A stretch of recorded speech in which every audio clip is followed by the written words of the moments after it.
As it had been in the years before the Great War, Big Mountain, the Big Empty, became home to one of the brightest minds of the 23rd century.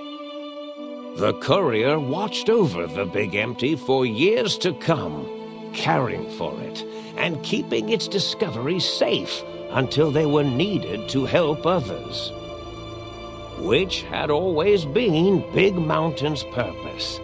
Past the laboratories and science, it had always been intended as a place to build the future of all mankind. The Sync Central Intelligence Unit was impressed by the amount of exploration the courier had undertaken. Facilities believed lost, destroyed, or ones that had simply gotten up and walked to new locations had been rediscovered by its intrepid new master. Internally, the artificial personality debated as to whether it preferred the old management to the new, and concluded that the courier's thorough approach to research and investigation was admirable and worthy of its respect. Dr. Mobius continued his research undisturbed in the Forbidden Zone. As much as he had attempted to create better scorpions, he tried the same with humanity, with considerably less success. These failures didn't bother him overmuch. Once the rush of mentats wore off, he forgot he had failed in any event. After all, the bright young mind who had come to visit him in the Forbidden Zone had already exceeded his expectations. The Sync atop the dome bustled with the voices of a small town, constantly chirping, arguing, and snarling at each other. Still, this all happened productively in the interests of its new owner. The Sync Central Intelligence Unit discovered, despite its inversion code, it was comforted by the sense of community the other personalities gave it. The biological research station, obsessed with seeding everything in sight, requested a transfer to the X-22 Botanical Garden, so that it might, in its own words, sensually fertilize the garden's smooth contours. The garden sent back a polite refusal, saying it had prior commitments with a vault it had helped infect before the war. The book chute continued to devour all seditious materials until it nearly choked on a paperclip. It adamantly maintained it was a Chinese paperclip, and the whole thing had been an elaborately orchestrated assassination attempt. Whatever the reason, it slowed down for a while, carefully appraising each document and clipboard that came to it. The light switches continued to bicker and flicker. This persisted until the day someone dropped a flashlight in the sink, and the two of them united in their hatred of the showboat. One of them eventually transferred to the Lightwave Dynamics plant and began a long, unrequited affair with one of the holograms. The Sync continued to ruthlessly scrub any particulate matter that came near it. Eventually, it gained access to the magneto-hydraulics plant and nearly flooded all the Big Empty in an attempt to scrub the crater clean. Once it learned of the innovative toxins plant, however, it gained new purpose.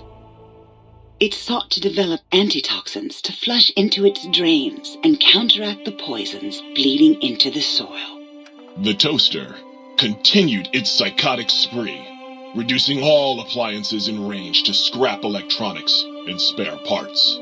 After one of its more psychotic episodes, however, the other Sync personalities decided enough was enough and dumped the toaster in a bathtub.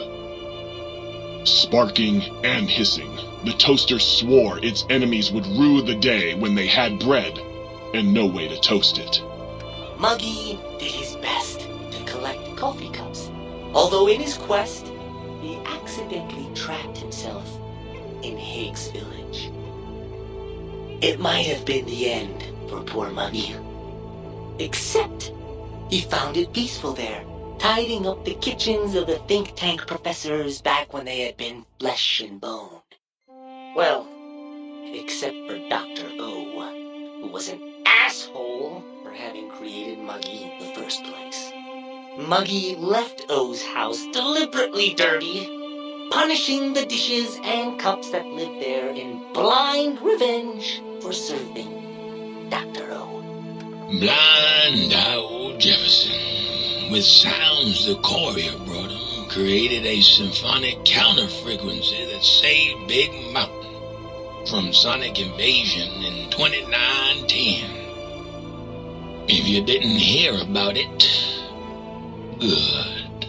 It was rumored by the other personalities that he had a brief fling with the light switches. Although he forgot their names much too often and was soon left in the dark as punishment. Autodoc, always gentle and methodical, kept sewing up the courier in all the right places when the skin split open from repeated wear and tear.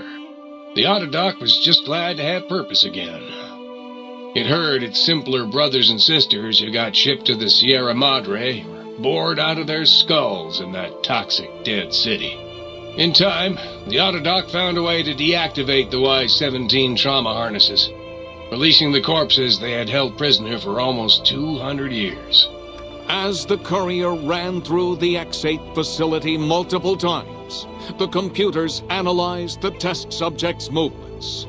Rather than performing a superficial observation, they realized the subject barely knew what communism was, or even what a high school was.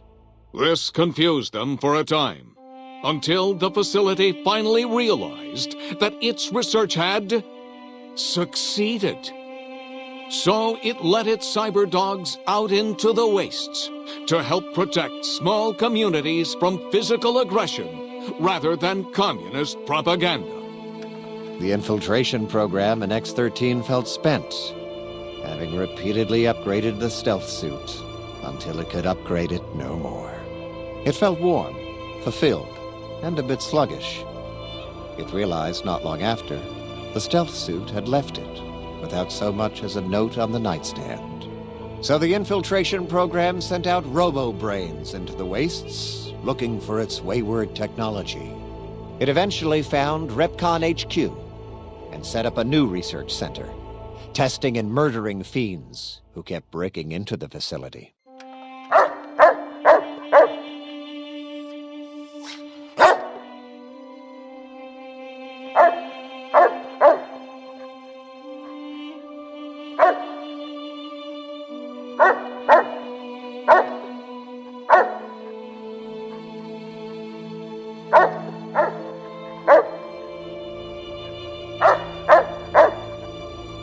The courier, organs intact, continued onwards, a little less heavy of step, but with all the organs in the right places, as they should be.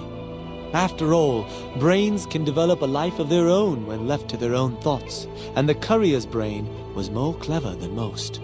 Dr. Klein and the think tank remained alive, unaware of the world outside. They looped through their daily routine, none the wiser about the world beyond, although perhaps wiser was the wrong word. The world outside belonged to the courier, and if anyone would shape it, well, the courier had already called dibs. There is an expression in the wasteland, old world blues. It refers to those so obsessed with the past they can't see the present, much less the future, for what it is. They stare into the what was, eyes like pilot lights, guttering and spent, as the realities of their world continue on around them. Science is a long, steady progression into the future. What may seem a sudden event often isn't felt for years, even centuries to come. In the times following the Second Battle of Hoover Dam, however, Old World Blues took on a new meaning. Where once it was viewed as a form of sadness, nostalgia, it became an expression describing the potential for the future. It can be easy to see science as evil, technology unchecked as the source of all ills, all misfortunes. With the courier at the helm, science became a beacon for the future. There was Old World Blues and New World Hope, and hope ruled the day at Big Mountain. We could say more, but the stories in the Big Empty speak for themselves. Now armed with the transportal ponder, The courier could return to the dome at any time and crack open the secrets of the Big Empty one by one. The sink sat vigilant, waiting for its master to return, shoes covered in Mojave dust. Only one road yet remained, and it was one the courier had to walk alone.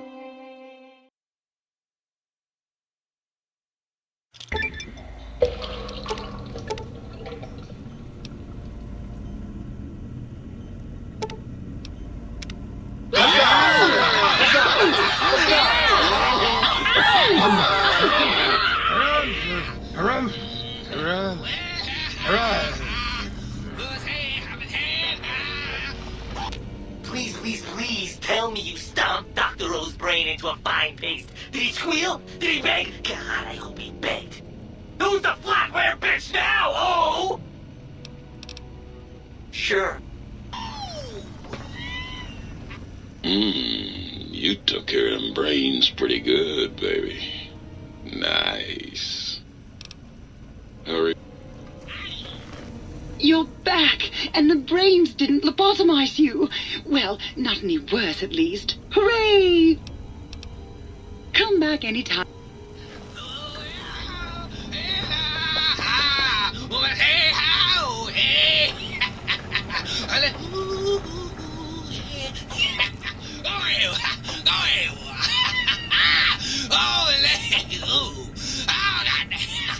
Adjusting lights for maximum concentration level. So you beat the big brains at their own game, huh? Guess you'll be putting your walking shoes on again, hitting that old lonesome road. Catch you later, Gator. You outbrained the big brains? That is so hot. Bye now. I understand you're to be congratulated on the recovery of your missing organs. Bravo. Certainly. Greetings, citizen. I trust matters regarding your brain were resolved to your satisfaction. Well... Might I be safe in the assumption that matters with the think tank had been satisfactorily concluded vis-à-vis your residence in this domicile? Very good, sir.